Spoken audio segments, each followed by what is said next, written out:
எல்லாருக்கும் இரவு வணக்கம். போண்டா போடுறோம்.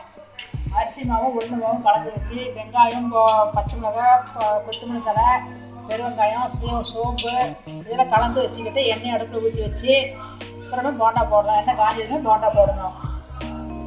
அரிசி மாவு உளுந்து மாவும் கலந்துக்கிட்டு எண்ணெய் காயிட்டோம்னா எண்ணெயில் போட்டு சாப்பிடலாம்.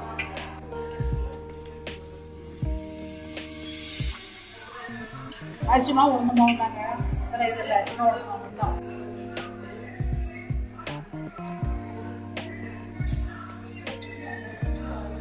எண்ணெய் காஞ்சதுமே போட்டு நீட்டாக சாப்பிடலாம். எல்லாருமே சாப்பிடலாம். குழந்தைங்களுக்கும் நல்லது. நம்ம வீட்டிலே சுடுறது உளுந்த பருப்பு அரிசியும் போட்டு சொல்கிறது நல்லது.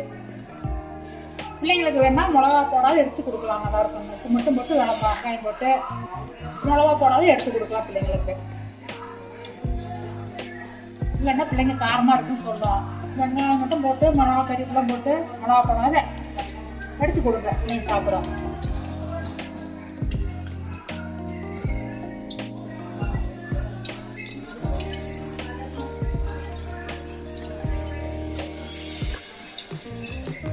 நீங்கள் இதுக்குன்னு அரிசி ஊற வச்சு உளுந்து ஊற வச்சு ஆட்ட வேண்டாம்.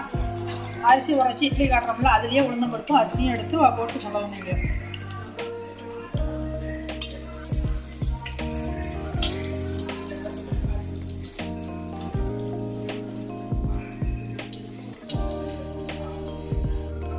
போண்டா ரெடிங்க, சாப்பிடலாம். போண்டா சாப்பிட்றது நீங்கள் டேஸ்ட்டாக நல்லா இருக்கும். இதையும் ஃபாலோ பண்ணுங்கள். மறக்காத புனித சேனலை ஃபாலோ பண்ணுங்கள்.